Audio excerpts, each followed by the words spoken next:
Hola. Muy buenas tardes a todos y todas. Muchas gracias por la invitación. Las mujeres y personas con distintas identidades de género y orientaciones sexuales también abortamos en Catamarca, en una provincia donde la palabra aborto aparecía escondida, discriminada, oculta y era pecaminosa hasta hace muy poco, pero solamente la palabra, porque en los hechos se aborta a pesar de la amenaza penal. Muchas mujeres catamarqueñas de todas las edades, localidades, clases sociales y religiones, y una parte de la sociedad, estamos a favor de la despenalización y la legalización del aborto, porque el derecho ya nos pertenece. En nuestra provincia se terminó la hipocresía y el ocultamiento, el temor al qué dirán y a los prejuicios, y porque el movimiento de mujeres existe, es cada vez más grande, más revolucionario e irreversible. Por ello, y siendo parte de este momento histórico, quiero aprovechar en esta oportunidad y referirme a la realidad de las mujeres en Catamarca. De acuerdo a datos proporcionados por la maternidad provincial ubicada en la capital, hay un 15 y 20% de nacimientos vinculados con prácticas de aborto en un total de 3.000 que se registran anualmente. La situación da cuenta que 600 mujeres llegan al año al centro asistencial tras haber sufrido un aborto, ya sea espontáneo o provocado. Las cifras señalan que en los últimos años al menos 3 casos se complicaron causando la muerte de una mujer, uno en 2007 y 2 en 2016 por abortos sépticos.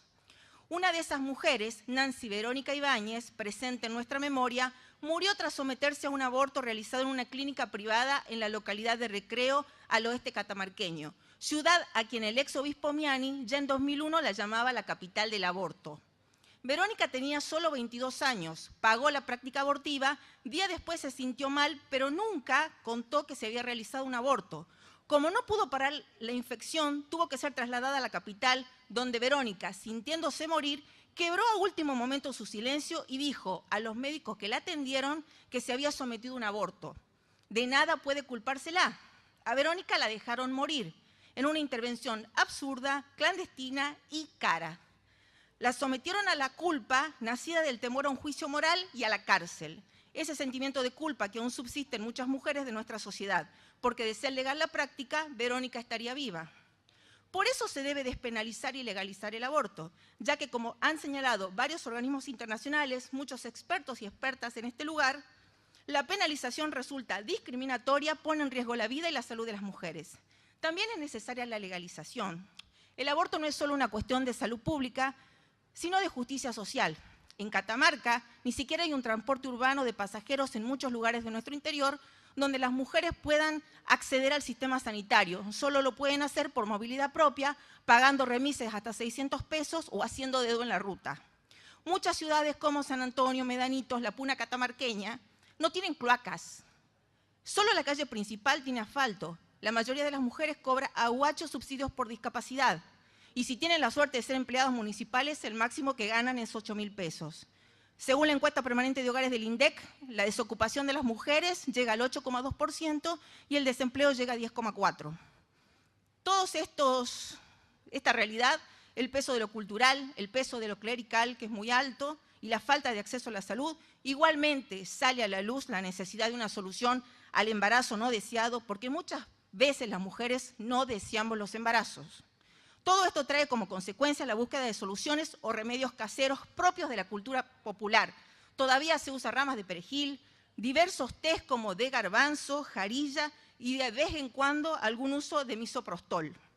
Los profesionales de la salud en este recinto que se oponen al aborto no dicen que en el interior de las provincias ni siquiera hay médicos especialistas, que prefieren quedarse en los centros urbanos y que esto impide no solo el derecho al acceso a la salud, sino también a la anticoncepción e incluso un aborto no punible. Para que tengan una idea, el aborto no punible solo en Catamarca se practica en la maternidad provincial, que todavía en ese lugar existen objetores de conciencia que no quieren interrumpir el embarazo y prefieren que las mujeres y las niñas se conviertan en madres a pesar de riesgos físicos y emocionales.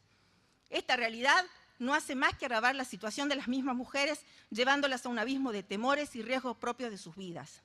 Las mujeres de la Catamarca profunda generalmente son multíparas, familias numerosas de 7 u 8 hijos que dependen de la atención materna, la morbimortalidad que se desprende de estas prácticas abortivas y en algunos casos de intento de aborto, acarrean que estos niños y niñas se queden sin el cuidado de su madre, perpetuando un círculo vicioso de mayor vulnerabilidad.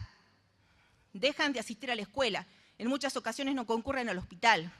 De estos niños y niñas huérfanos, en este recinto no se dice nada, solo se habla de fetos. Lamentablemente, las mujeres en el interior profundo de nuestra Argentina no tienen oportunidades reales de desarrollarse como personas ni como mujeres en pleno uso de sus derechos para decidir sobre sus cuerpos y sobre la vida que quieren llevar.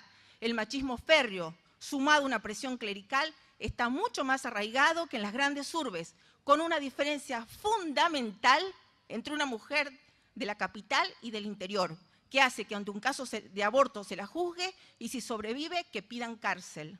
Como dice Bell Hooks, las mujeres pobres y de clase trabajadora pierden el acceso al aborto cuando el gobierno no financia la salud sexual y las mujeres con privilegio de clase no sienten ninguna amenaza cuando el acceso al aborto es a cambio de una suma de dinero, porque sigue estando a su alcance, pero la mayoría de las mujeres en Catamarca no tiene ese poder. Sin el derecho al aborto legal, seguro y gratuito, perderán el control sobre sus cuerpos.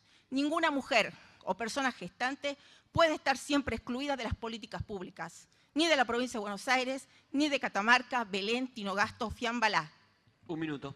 Para terminar, pertenezco a la Liga Argentina por los Derechos del Hombre, una organización que desde 1937 luchamos en defensa de presos y presas políticas, torturados y torturadas de todos los gobiernos, y luchamos por los valores democráticos y humanistas. Y en ese contexto exigimos protección total para nuestras mujeres todos los días y cuando deciden sobre su cuerpo. Hemos venido escuchando en varias jornadas muchas personas antiderechos que nos abrumaron con su discurso de universalidad de los derechos humanos y que ahora recién, habilitada esta discusión, dicen que hay que defender esos derechos. Son unos hipócritas porque no están en ninguna marcha como nosotras, no están en las cárceles ni están en las calles. Nosotras estamos con las madres y con las abuelas. Diputados y diputadas, los derechos sexuales y reproductivos deben permanecer en el centro de nuestra agenda. Si las mujeres no tenemos el derecho a decidir sobre nuestros cuerpos, nos arriesgamos a ceder derechos en el resto de los ámbitos de nuestra vida. Por eso, la lucha por los derechos humanos es también la lucha por la liberación de nuestros cuerpos. Muchas gracias. Educación sexual para decidir, anticonceptivos para no abortar, aborto legal para no morir.